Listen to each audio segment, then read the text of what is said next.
Hey y'all, I'm Karen Mayer Cunningham, the special education boss. If you've ever felt confused, overwhelmed, or just plain frustrated at the 504 IEP table, you are in the right place. Every week, I'm breaking down the rules, the rights, and the realities of special education so you can walk into meetings informed, empowered, and ready to make real change. And whether you're a parent, a teacher, an advocate, a school-based member, or somebody who's just trying to do right by a student, this podcast gives you straight talk, real answers, and tools that you can use immediately. I'm not here to play politics. I'm not here to play sides. I'm here to train people who sit at the table and teach you how to follow the law, ask the right questions, and protect the rights of students. So go ahead and hit subscribe, share this with a friend, and you know what? Meet me back here every single week. We're not just talking about change. We're making it. Because when you know better, you do better. And when we get it right for the child, we get it right for everybody. Hey guys, welcome. It's so good to see you guys and hear you guys and answer the questions for you guys. If we haven't met, I'm Karen Mayer Cunningham, special education boss, training everyone that sits at the 504 IEP table every Monday night in Special Education Academy. If you want professional development that will answer your questions legally and soundly with guidance, statutes, laws, and the ways to move conversations to serve kids at the highest level, join us every night in Special Education Academy, the world's best professional development for special education. So ladies and gentlemen, girls and boys from around the world, do we have questions?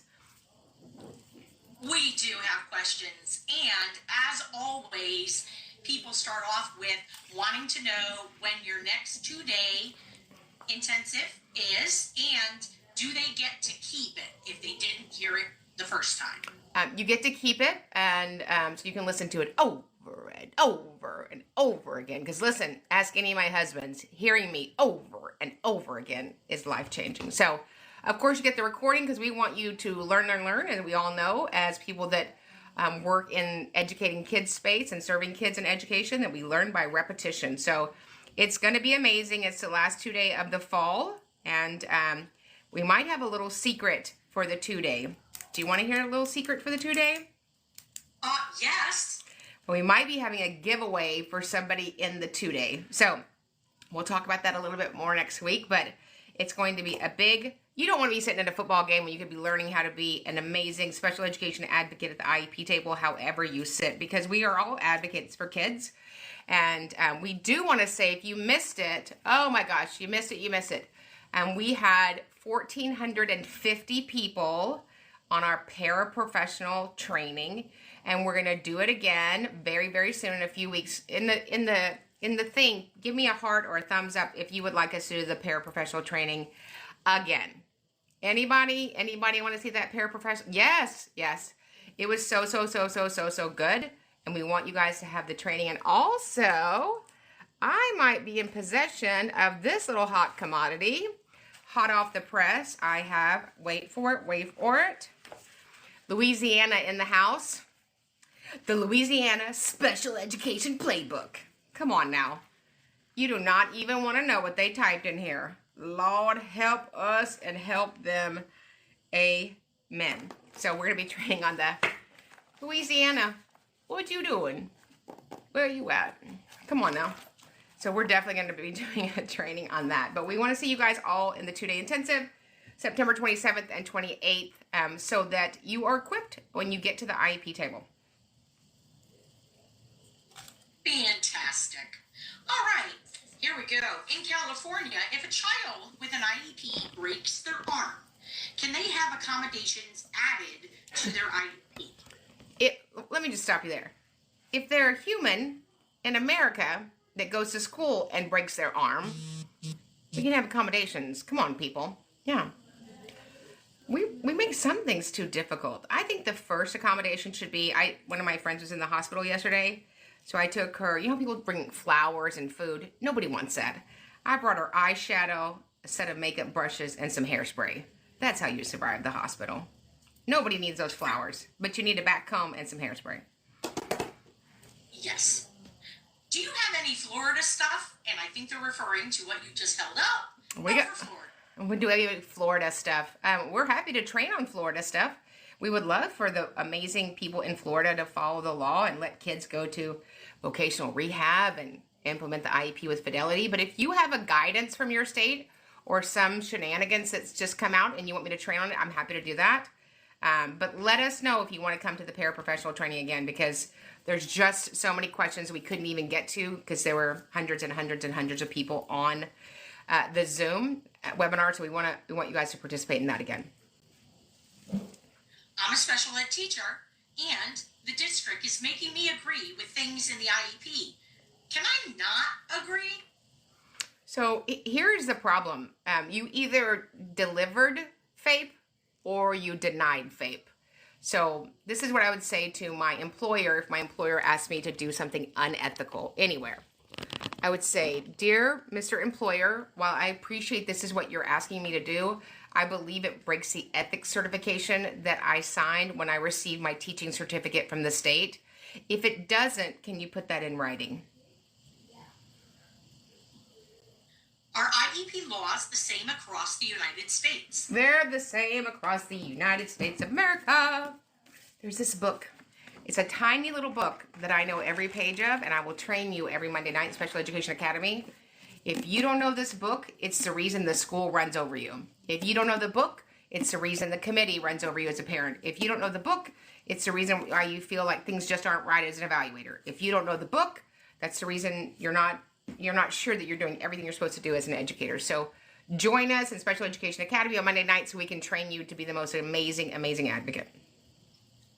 So Nicole wants you to know that Tampa ESE is a mess. Tampa, we love Tampa, and you've got a Talbot's.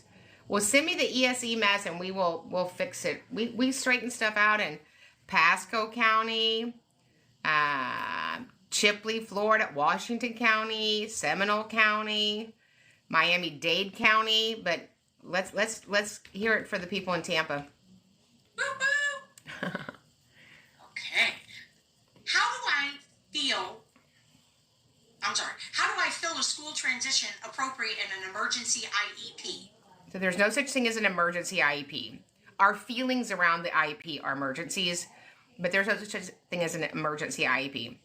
If it's a transfer, was it transfer, Cindy? Is that what she said? Or transition? Transition. Okay. So transition is a requirement at the latest by 16. That's the federal requirement. Most states have increased that benefit. Most states are 14. The Great Florida is 12. So let's not do anything as an emergency, but let's sit down, talk to the student, talk to his parents, get good input about what are their plans and their hopes and their preferences post-secondary for gainful employment, independent living, and further education. And if you want to write a great transition supplement, you will not find a better resource than the Oregon Resource Handbook, the Oregon Transition Resource Handbook. Amazing, amazing, amazing. Can a school make me do self-contained when I was hired for a resource? My kids don't have anyone. So self-contained or resource are both settings with students with disabilities with no students that are not disabled. So I don't work at schools, probably because I wear, jeans on whatever day I want. But I would assume that you're going to be doing the job you were hired for. They're two very different settings and very different modalities of special education. So I might, question whether or not I'm going to be able to deliver SDI as good in self-contained as I would have in resource. Can a school release a student 1 hour early and cause them to miss science and social studies due to driver shortages at the time? No, you're charged with implementing the IEP. So you either implemented the IEP or you didn't. So where do they release them to? They just go to Panera Bread? Where do they go? Where's the releasing? I want to know where the releasing happens, Cindy. To the wild, ma'am. To the wild. To the teacher. Maybe they go to the teacher's lounge. Ooh. Is there really a teacher's lounge? Y'all have couches and low lighting and soft music? No. No. Hard tables, hard chairs, possibly bathrooms with toilet paper on occasion, and maybe a half wattage microwave. And some dried up donuts? Possibly. Possibly. I love a good donut. Did a school release a student? Oh, I just read that one. My apologies. Would a child need a reevaluation for suspected dyslexia, or can accommodations just be added? Well, accommodations are not specially designed instruction. Say it with me. Accommodations are not specially designed instruction. If you have a disability that needs an individualized education program, you need specially designed instruction. If you suspect dyslexia, then I would ask for a full cognitive evaluation to include all 7 Gs. Those are all the brain skills.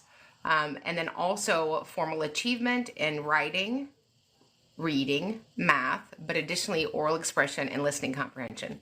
I just had a child found eligible, and we added oral expression and listening comprehension while she's saying he doesn't listen. You're kidding. How'd you know that? Oh, the evaluation. Shocking. If I'm having an issue with a teacher not following the IEP, how do we make complaints? So when you say if I'm having an issue, I assume it's a parent. So before we make a complaint, we try to resolve anything, right? Long before myself or my partners complain, we try to resolve it with the school district. So I'd reach out to the principal and say, can we have a conference, or do we need an IEP meeting? But the totality of my child's IEP is not being implemented, and I don't want to let any more time pass before it's corrected. What would be your best recommendation to fix that? You always want to reach out to the principal. They like being principals. They like being in charge. They were hired to be in charge. So let them do their job, and almost always the principal can address that and fix that. We have IEP meetings to adjust the individualized education program. If they choose not to comply, then of course we will be left with no other options other than to exercise our procedural rights and safeguards and file a state complaint to have the state come in and remedy the problem. Special education classroom teacher here. For students with complex needs, is there a staff to student ratio? There's not. There are some state regulations that have guidance, but it would just be impossible to put a specific number on it. What to do if a district isn't providing a complex medical child a safe environment or a trained staff? Okay, so when you say a safe environment, I'm going to have a little more parameters around that, and not a trained staff. So a staff has to be trained on educating the student, implementing their health care plan, following medical protocols. So maybe if you can give us a little more information, and I can answer that a little better. Why is the school accepting hitting from students without doing anything? Why is this happening? That's an administration problem. That's not a special ed problem. That is a leadership problem. So I don't know why anybody would let anybody hit anybody else in a school building. It's the most bizarre thing to me. In Kentucky, can you have a long-term sub without a general education or special education degree? Also, multiple years worth. She can be a long-term sub, but not as a teacher. She could sub for the grounds. She could sub in the cafeteria.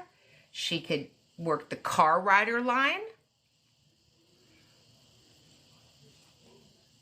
My daughter had an FBA and BIP in process at her old school, but it didn't transfer once she moved. What do I do? I mean, I would just ask the new staff to do an FBA. It doesn't take that long to compile and populate an FBA, and really want the information now in the setting that she's in. How can I ask or word that I do not want them using recess time as a punishment in his IEP? Well, I wouldn't ask them. I would tell them to stop breaking the law. Recess is a requirement in every state. So stop doing that. Stop, or I'm going to call Karen Mayer Cunningham. And you don't want that, do you? No, they don't. They don't. I'm a new ESE 504 coordinator. Any tips for me? Yes, God bless you. ESE and 504. You must be rocking the great Florida. Definitely join the academy on Monday nights. We can give you tips so that you don't karate chop anybody in the parking lot. And remember, the Halloween candy does not go in somebody's gas tank. It goes on your desk. So, no, just stay focused on those kids that you are blessed to serve. I would say that 504 and ESC is probably 2 hats. I'd probably see if you could pick 1 hat and go big. If my school district offered homebound with a teacher coming to the house, do I have to agree? So homebound is initiated by the parent's doctor. So it's not initiated by a school district. School districts don't have doctors on staff. So the parent of the child would get a letter from a medical professional saying that at this time, the appropriate delivery for her education or his education is not in a school setting, but homebound. So that recommendation would have to have been driven by you. I would wonder if it wasn't driven by you, what is the school proposing the student needs homebound for? How do you approach admin when 63% of your class has an IEP in a general education setting with no support? I would ask admin who's going to come and implement that special education, because general ed teachers are not special education teachers. You can't be both. Although, I was in a meeting last week. I won't tell you where. It starts with a letter, you know. And I said, so there's just 3 of y'all at the table, and I'm not really good with math, but I feel like we're missing some people. And he was a lovely man. He really is a lovely man. And because last year you were her resource teacher, correct? He goes, but yes, I'm her general ed teacher. But then after I teach, I go and give her special ed. I said, Mr. Thomas, I appreciate that, but you can't be both. There's only one time that you can be the special ed teacher and the general ed teacher. And I think we all know that's for ECSE, Early Childhood Special Education. He goes, well, in our district, that's how they like to do the paperwork. And I said, well, I think I've already done 1 press conference in your district. And lo and behold, we've got it figured out. I was like, And when we did the press conference, we had a heckler and everything. I mean, if I'm going to have a press conference, we need a heckler. I feel like if you don't have a heckler, what are you doing? Is that a real press conference? If you have not made somebody write on a piece of paper and hold it up, I don't really think you've bothered anybody. Then you've bothered? Yeah, I've bothered a lot of people. Okay, here is a long one. I am a special education teacher in Texas, and I was wondering if you could provide guidance on any need to knows regarding new discipline laws and how it will might affect students being served in special education. I've already had a teacher approach me about filling paperwork to remove one of my caseload students from her class, and this was the last week before classes began, August 19th. Today, the school principal gave me my caseload lunch detention to be served in SBS for tomorrow. Admins are saying that they can put my students in ISS. Can you clarify the extent to which admin can place special education students in ISS before an ARD is convened? I understand a special education student can be placed in ISS, but where is the data and documentation of the BIP and accommodations that were implemented? So that's a really good question. I think that the thought behind this law was really for kids that didn't have an IEP or a 504. I think that there are, well, I don't think, I've heard from all the teachers that we train that there are a lot of students or settings or poor teacher management or a combination of that they were having a lot of behavior concerns in the classroom. And it just seems over the years that we've taken away the ability for teachers to discipline students. So the protections for kids with disabilities or a 504, whether you're IEP or 504, haven't changed. OSEP, and I think Stephanie could probably find it and hold it up on a piece of paper, the Office of Special Education Programs has a very lengthy guidance document about disciplinary measures for students with disabilities. So if you type in OSEP, all capital letters, OSEP, Office of Special Education Programs, it's one of the 13 divisions of the Office of the Department of Education at the federal level. They have their own guidance for children with disabilities. And obviously that's federal, so it goes everywhere, even Indiana. We're just going to loop in Indiana this year. And so that would be the guidance. And remember that no state gets to reduce the benefit of IDEA. And so I would use that. But the disciplinary, there were just so many new laws that happened this year in Texas, weren't there? Like so many laws. And so I'm happy to, maybe next week, I can pull that up and I'll get with Stephanie and my friends in Texas and we can kind of summarize that. But it's not meant to be a dump and run. It's not to get rid of children. It's to support children, right? So I think a couple things have to happen. I think schools have to have clean and pristine guidelines for discipline, period. Whether I like you, I don't like you, you're the valedictorian, you're the football player, or whatever. And then we have to implement those with fidelity, whoever it is. Can you send a child with an IEP to ISS? Yes. But remember this. Are you listening? Everybody listening? Let me know if you're listening. If you send a child to ISS, you better implement the entire IEP every single day that he's there. Otherwise, you've denied him FAPE. So for moms and dads that have a child that's being considered for ISS, I would tell the committee, while I may or may not agree with this disciplinary action, I'm excited that you're going to deliver his entire IEP the whole time he's in ISS, the whole time he's at the Alternative Learning Center, the whole time he's at DAEP. Let's be in agreement on that. Because if we're not, then he's not going. I also want to ask, my school is struggling with new software for the master schedule and the student schedules, and they are not accurate and they keep changing. They are working hard to fix this, but in the meantime, students are not receiving their IEP services and special education instructional minutes. Additionally, the instructional minutes in the IEP are incorrect because the class periods went from being 90 minutes to 80 minutes. I am tracking the services not being provided and the special education instructional minutes are not being provided. What do I do with the information? Do I provide it to the parents? Do I work with admin to make up those minutes? When do we make up those minutes? Any guidance would be greatly appreciated for the benefit of the kids. Sure. Well, first of all, we need to print out their IEPs. We just need to print out their IEPs. So if a class went from, sometimes we block classes, sometimes we have teal days and white days and all of that. It says in the schedule of services how many special ed minutes they get.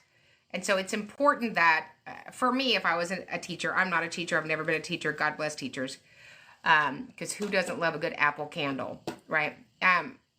If I was a teacher and I had kids on an IEP or a 504, I would have one copy of their IEP or 504 in my possession. I just would, because we can't always count on technology. We can't always count on the Wi-Fi being up and all that. So I would at least have that hard copy so I can get it down at the beginning of the year. But that's what admin needs to do now. I think that we're just in the beginning of the year. But if it doesn't get fixed by Friday, then we need to figure something else out. Friday's a good stopping point. And if we don't fix it by Friday, nobody's going to the football game. How about that? And you will have Saturday school. Oh, no, not Saturday school. My daughter has an IEP. She is in the 5th grade, still struggling. Not sure what my next step should be. So, I might look into getting representation. I do about, 500 IEPs a year. Been almost doing them for 30 years now. And I have never received opening documents from any parent in any state in America that didn't need representation. So, that would be my recommendation. You want to make sure that if the paperwork's not right, then we can't expect for the progress to be right or the plan to be right. And most paperwork is more confusing than not having any paperwork. So I would get either somebody to do a records review. We do that. Our team members do that as well. And then give you next steps and recommendations. And then if you need representation, then that would be the next thing to do to support your kiddo. Can a school district group students? They put all the students with an IEP in one class together this year. Can they? I have districts in the mountainous states near Canada that have a 1st through 12th grade in one building. So I mean, we want to make it appropriate for all the kids, that everybody benefits from the learning environment. So that might occur at some schools if you have really low classes. What needs to happen at the last IEP meeting before a child graduates on a regular diploma? Say, peace out, comb fry. No, we make sure that they are set up for success going forward, right? We want the same thing for kids with disabilities as any other student: gainful employment, independent living, and further education. So hopefully we've done all of that, and we know that we've implemented those strategies with fidelity so that he can be successful post-secondary. I would make sure that the parents have access to all of the adult resources they may or may not need. Everything from a probate attorney for guardianship. There's so many resources they have in every state, whether it's the Workforce Commission, agencies, individuals with intellectual disabilities, whatever supports that they need that you can direct them to, because it can be very overwhelming for families. I had an epic idea. Wouldn't you just love to come to Florida and attend the transition fair with me for Sumner County Public School, which is held each year? Yeah, is it held during the instructional day? It is not. It is held on a Saturday, usually, from 9 to 12. And then we could tell 8,000 people to show up? Yes. Yeah, I'm ready for that. Yeah, it's a date. Yes. In this, is there a difference between modified or alternative curriculum? And if so, what is it? Did you say in Texas? In Texas. Yeah, in the United States. So there's no such thing as modified curriculum. We teach a state standard and then we modify the learner expectation. So we don't have a 7th grade history book and then a modified history book. We modify maybe the volume that we're giving them. Maybe we scaffold it down into a way that they can understand. And then we modify the learner expectation. So they're still expected to do state standards, but not the depth and breadth of the other kids in the class. Alternative curriculum is actually a different curriculum, and it has great liberty in that states allow those teachers, depending on what's going on emotionally, medically, cognitively, or communicative with kids, that they can set aside time to do those interventions. So there's less actual academics going on in those settings, and we're teaching more functional academics, functional math, functional communication, and functional life skills. Are teachers required to read the IEP before the kids start school? Yeah,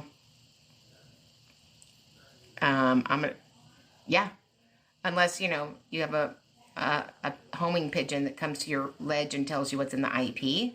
But I was with a teacher this last weekend, and she said, we don't have the IEPs yet.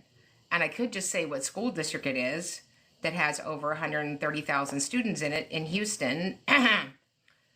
But because yesterday was the Lord's Day, I won't be doing that. And she actually wants the IEP. She's an elective teacher and she wants the IEP.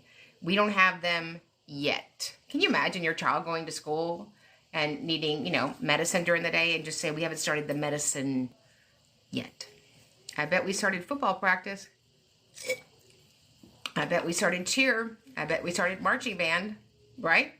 Because those things are important. Would ADHD benefit from a 504 or an IEP? Everybody that has a known disability should be tested for special education related services. The law 300.111, child fine, says the district is obligated to ILE, identify, locate, and evaluate children with suspected disabilities who may be in need of special education related services. So if you're a student on a 504, we've already triggered child find. And if you don't test, then I'm triggered. And I don't want to be triggered so early in the year. This one might trigger you. Self-contained teacher was fired. I'm the resource forced to cover. My kids have no services. What do I do? So we just had a due process hearing for Lamar Consolidated Independent School District, which all 3 of my children graduated from. And one of the teachers who I think is an exceptional teacher. She said during her testimony, I go back and forth between 2 self-contained classes of 51 students. You're not covering. Nobody's covering. So it's so unconscionable that adults put teachers in that position because nobody's learning. The teacher's exhausted, literally, and it's just ethically wrong on every single level. And so when that happens, we've got to get a parent involved who's not afraid to be the voice of change. My child has an IEP and just recently got diagnosed with autism. Does that add anything to the IEP? So the eligibility opens the door for services. So the services we would provide a student with autism are different than the services that we would provide a student for ADHD. Remember, in special ed, we have one job, and that job is to teach a child strategies to self-manage their disability. So we're looking at what are the characteristics of that disability and the totality of their unique circumstances. My son finished high school. He had an IEP. What happens to it? Does it just end? It ends when he's no longer receiving special education services. So you have 5 years to receive your child's IEP paperwork. It can be surrendered to you. Surrendered, it's like we're at the Alamo. So I had my son's paperwork surrendered. It's probably 4 feet from my hand right now. My son is grown. I don't know if I am, but he is. And I've never opened it because it was so traumatic, but it was mine, so I had it surrendered to me. Do I have to accept in-home learning for my child if I know she won't do well? I don't know what in-home learning is. What is in-home learning? That one is coming from SCW, just in case it comes in the box. I know this, but how are schools and states getting away with having a para provide the student services? Because nobody has complained at the state level. The only way that there will be change is consistent and persistent people who will continually file efficacy, efficient, and state complaints. If you don't file state complaints, you're not complaining, you're whining. And whining changes nothing unless it's in a goblet and you're having it with a state dinner. So if we don't file state complaints, nothing is going to change. Schools are autonomous. They're like franchises. Nobody's calling going, hey, Texas Independent School District. Texas Education Agency. Hey, this is Karen at Yahoo Independent School District, and we are down here breaking the law. Nobody's doing that. Federal law, IDEA, is solely enforced by who? Parents, advocates, attorneys. So be the advocate that kids need. Can a student on an IEP fail a class? A student in school can fail a class. As a resource teacher, where do you pull work from? Are you supposed to do the teacher's gen ed work? So if you're a resource teacher, we're still teaching that state standard, right? But we're doing it at a rate and cadence that kids can pick up and learn. It's not about getting through content. I think about all the classes that I took, and I made allegedly all A's except for in conduct. You'll never guess what my grade was in conduct. Say it with me. This is what all of my teachers thought about my conduct.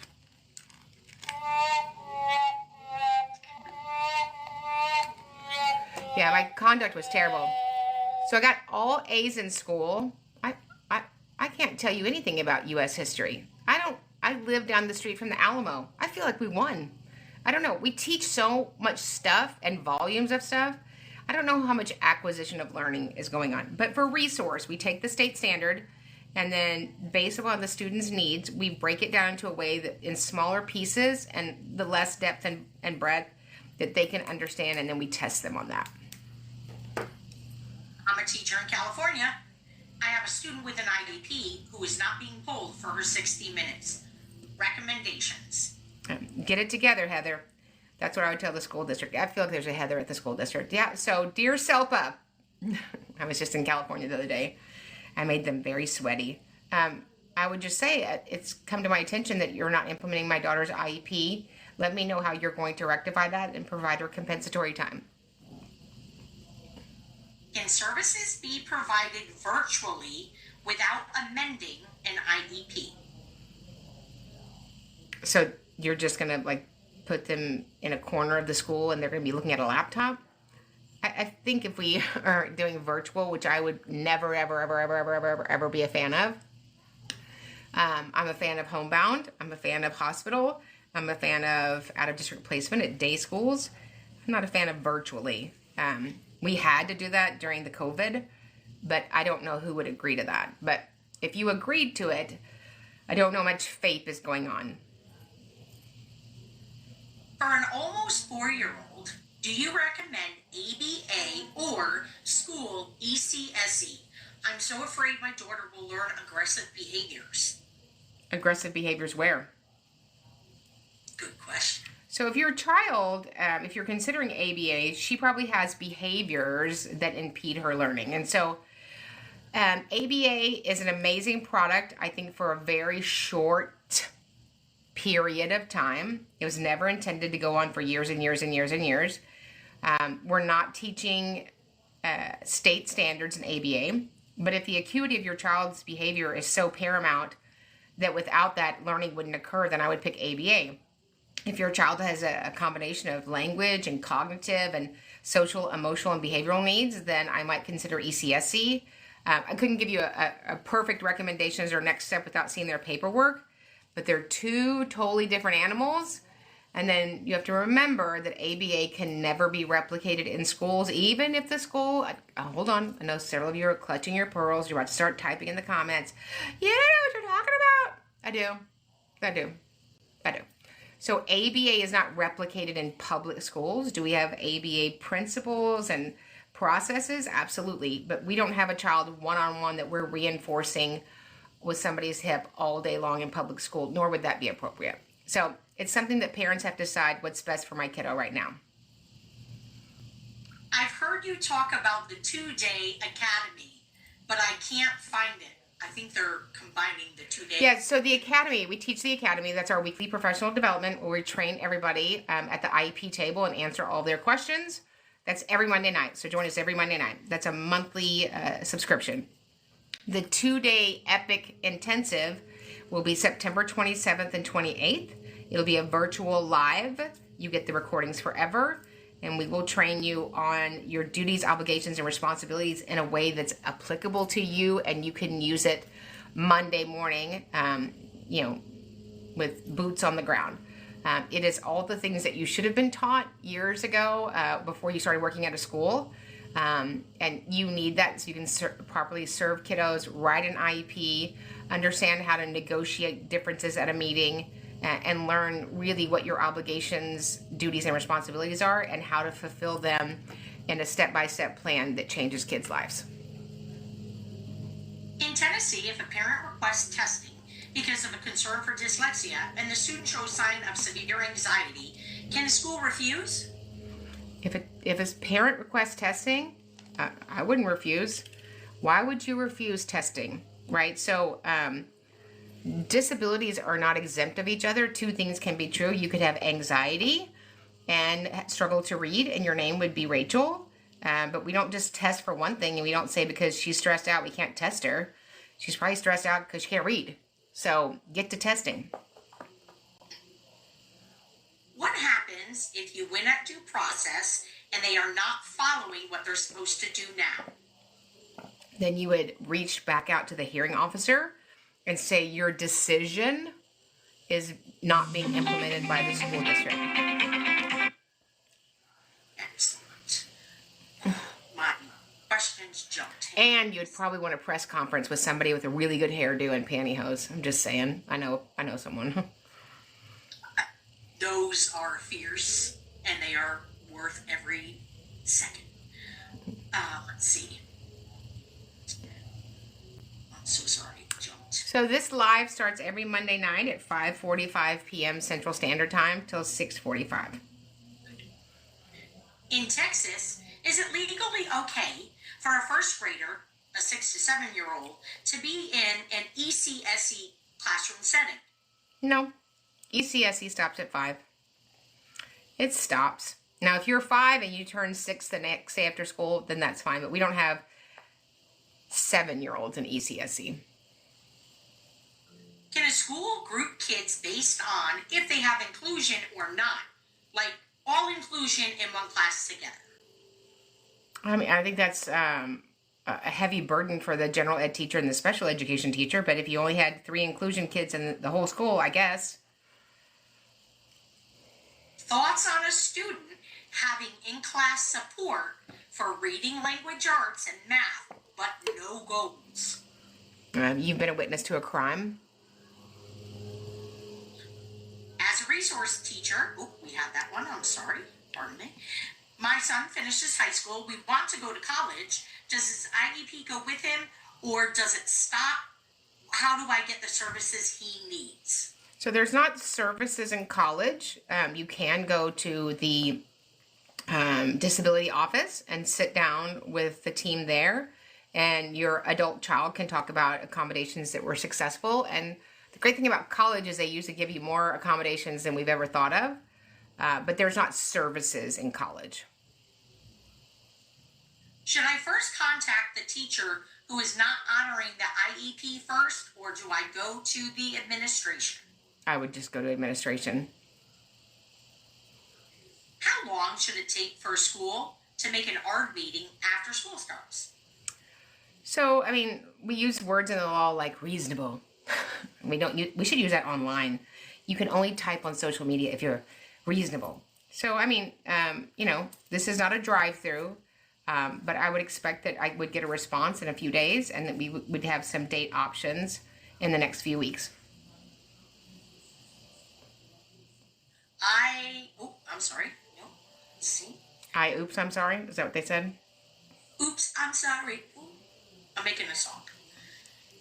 Can a student fit? That was a duplicate. Is there any limit on percentage of special education students in the gen ed classroom using the same curriculum? No limit. Okay.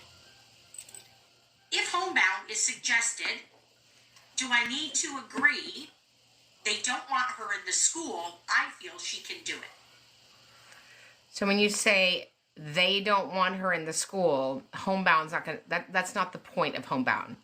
The point of homebound is because a medical doctor said based upon the student's current medical, emotional needs, it's not an appropriate setting. So homebound is not for kids because we didn't want them in there. What does it mean that an IEP makes a team decision? Who is the team? Oh, isn't that a good question? So the consensus members of an IEP are 5. The LEA representative, the local education agency representative, which is almost always some type of principal, maybe a counselor, the parent, a general ed teacher, a special educator, an evaluator that can answer questions about assessments and interpret assessments. And then any other persons, if the student receives related or instructional services, they would be there too. So the parent is 50% of the decision and the district is 50% of the decision. So we collaborate, we're co-laboring, we're in labor, sometimes without, any medicine, but we're laboring together to get it right for kiddos. My son went without a teacher from January until the first week of May. They just floated him around. Do I retaliate? We don't retaliate, but we respond legally.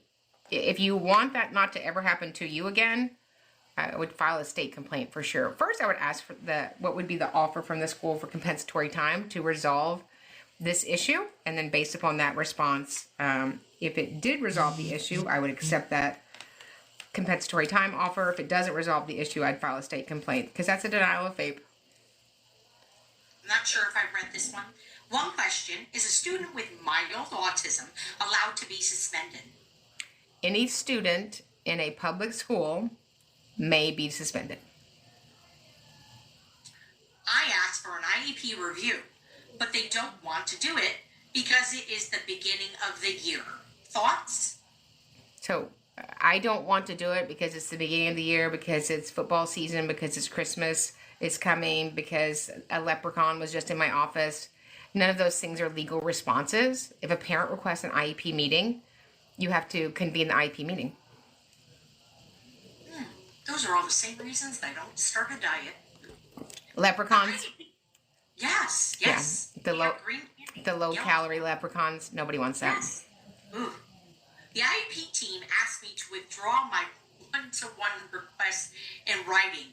Do I have to do it?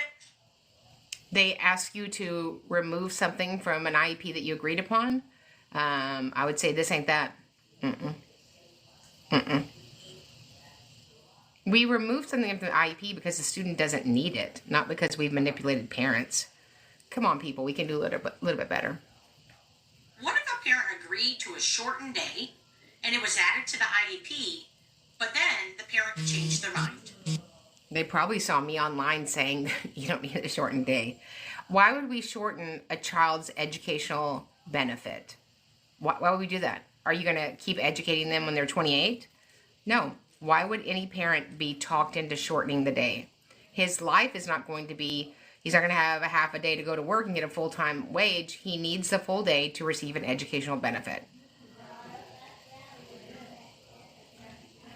Mom/para not informed about 3 times a child was hurt for their daughter. And we have issues with this and have a meeting next week. What can she do? When you say she, the mother?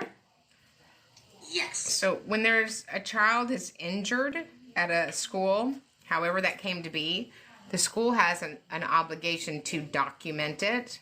I'd be very concerned if I was a school district having practices and telling people not to document stuff. That's not going to have a good end. The district has a retired nurse hired as a substitute teacher writing the IHPs in training. Thoughts? So a nurse can write IHPs, that's an individualized healthcare plan. Is the class that she's teaching called Nursing 101? Ba-dum-bum. If she's teaching a class that isn't about her trade and her certification and her profession, she would need to be a highly trained school teacher that's certified in that state that she's teaching. Okay. Is the child's LRE a gen ed room, even if the gen ed room serves as a bad environment due to others? So when we look at LRE for a student with a disability, we're looking for what is the best place to implement his IEP goals. So if we believe the best place to implement an IEP goal is in the general ed setting, then we do that. If there's a general ed setting that's a bad setting, somebody needs to reach out to the principal and have that addressed, because that's not okay for anybody in the class. So what should I expect at a transition ARD? So at a transition IEP meeting, you would expect that there'll be a transition supplement, that the district will have sat down, not talked to the kid in the hall for 2 minutes, and had a child fill out their transition, their interests, their preference, what are their post-secondary goals, parent, other staff members, and then they would have a set of coordinated activities to have successes on those transition and post-secondary goals. A set of coordinated activities. Sitting at a meeting telling me that he's going to graduate in 2030 and he'll go to college, that's not a set of coordinated activities. But are you sure? I'm so sure. See, I just had our meeting today in Indiana. Sad face. Can I just have some support? Go Indiana, go Hoosiers. We can get it right in Indiana. We get it right in Indiana for kiddos we serve all the time. Somebody just said, do I do in-service for teachers and school districts? Absolutely. Teachers and school districts adore me. We go in there and equip those teachers to be even more amazing than they already are. OT and PT is a quote-unquote related service, if eligible in Alabama.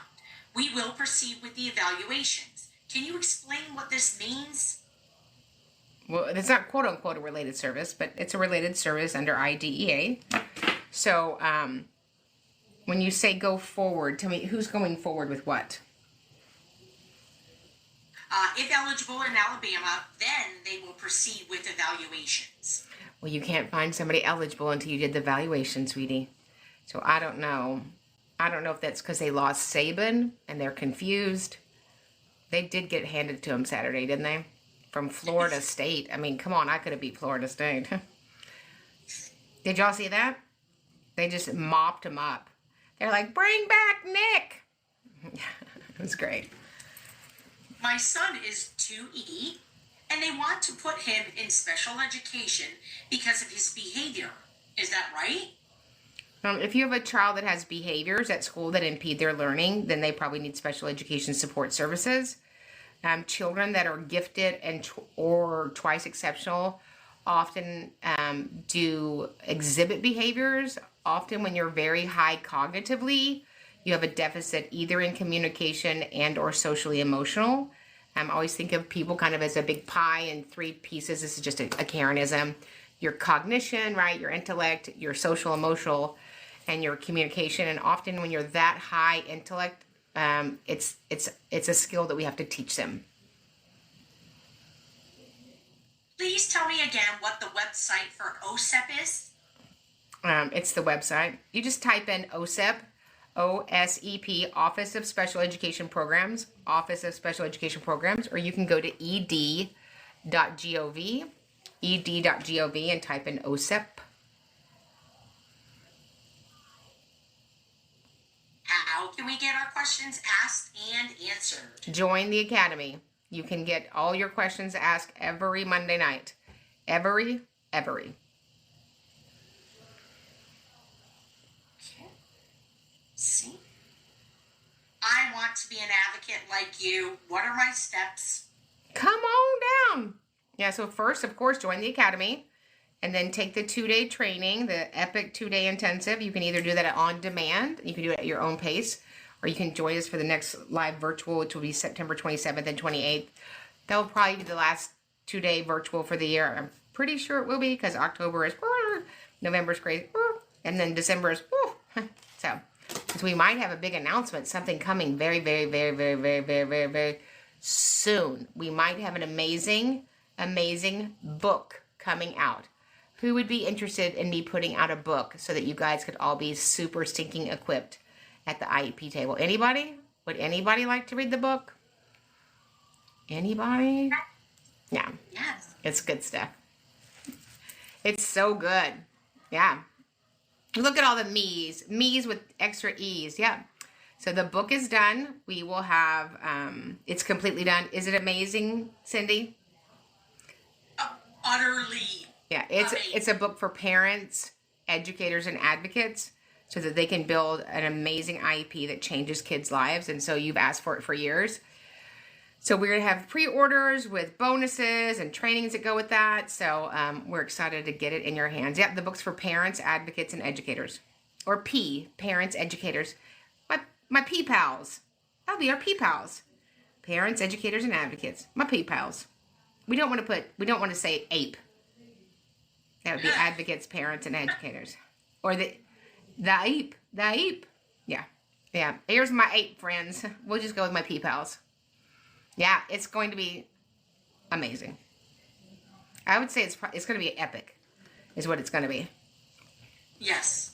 A trained child left out of school without an RN.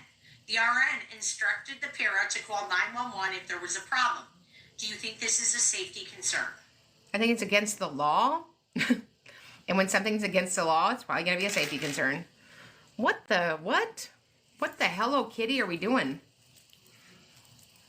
My son's class has been without a teacher for the last month. What can I do? I would ask the principal how he's going to provide compensatory time and fix this for my child immediately. Immediately. Only in special ed do we wait for the school to do something. If your child was on the basketball team and he wasn't playing, you wouldn't wait a month. If your child was going to, in the art thing at the rodeo, you wouldn't wait. If they were, in advanced classes, nobody's waiting. I don't know why special ed parents wait. Because nobody circles back and says, we're sorry. here's a few more months of training. Because special ed parents are often treated the worst. And that is the truth. Who can provide intensive teaching? IT, question mark. Can parents provide it? That's probably what I teach, right, Cindy? It's what I provide, intensive teaching. So, Yes, you do. I mean, the word intensive is sort of a immeasurable. What is intensive? People think that I'm intensive. I think I'm very intensive. So, I mean, intensive is a relative word. I would say first, what are you trying to target? Are you trying to make up for a loss? Or is it something more tied to specificity? But a certified teacher can provide instruction at a rate that's appropriate for children. How often can I or should I ask for data?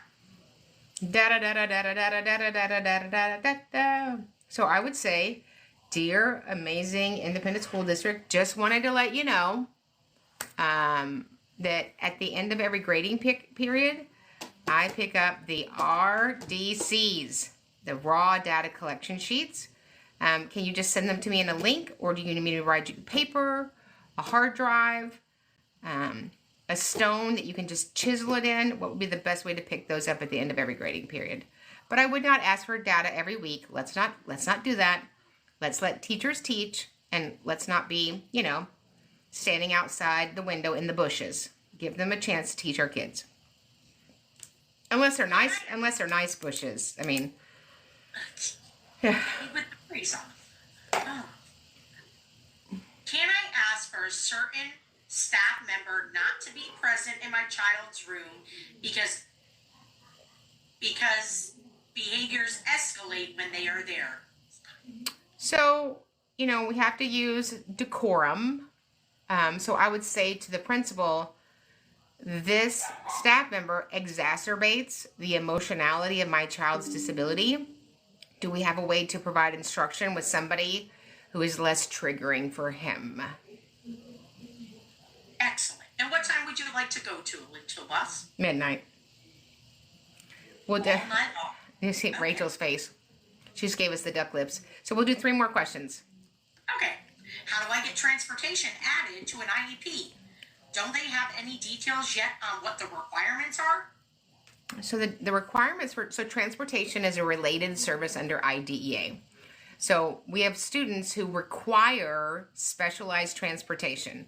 So here's sort of the parameters that if you need your child to get to school calmly, safely, and in a good mood, and get home from school in the same way, they may meet the eligibility for special education transportation, but they're going to have a disability that impairs them cognitively, mobility, vision, hearing, an emotional disability, autism, severe ADHD, emotional disability. If your child has a disability in math computation, they wouldn't require the services of special education. My son's BIP has not been implemented, but the school continues to complain about my child's behavior. Thoughts? I would reach out to the principal and say, what day do you think that you'll start implementing the BIP that hasn't been implemented yet? So one of the things that we teach you in the academy every Monday night is really good ways of saying things that get people's attention and bring about change. We're not about just getting their attention. We're not here to aha people. But if you don't know how to communicate successfully at an IEP meeting, you're going to leave upset, teacher's going to be upset, principal's going to be upset, and no change is going to happen for your child. That was 3. 3. All right, kids. So we will see you guys in the academy tonight. So the academy is every Monday night at 8 p.m. Central. It's the best professional development, however you sit at the table, and making sure that things do not get away from you in the special ed world. And remember, when we get it right for the child, we get it right for everybody. And we'll see you guys in the next training. Hit subscribe, share this with a friend, and you know what? Meet me back here every single week. We're not just talking about change, we're making it. Because when you know better, you do better. And when we get it right for the child, we get it right for everybody.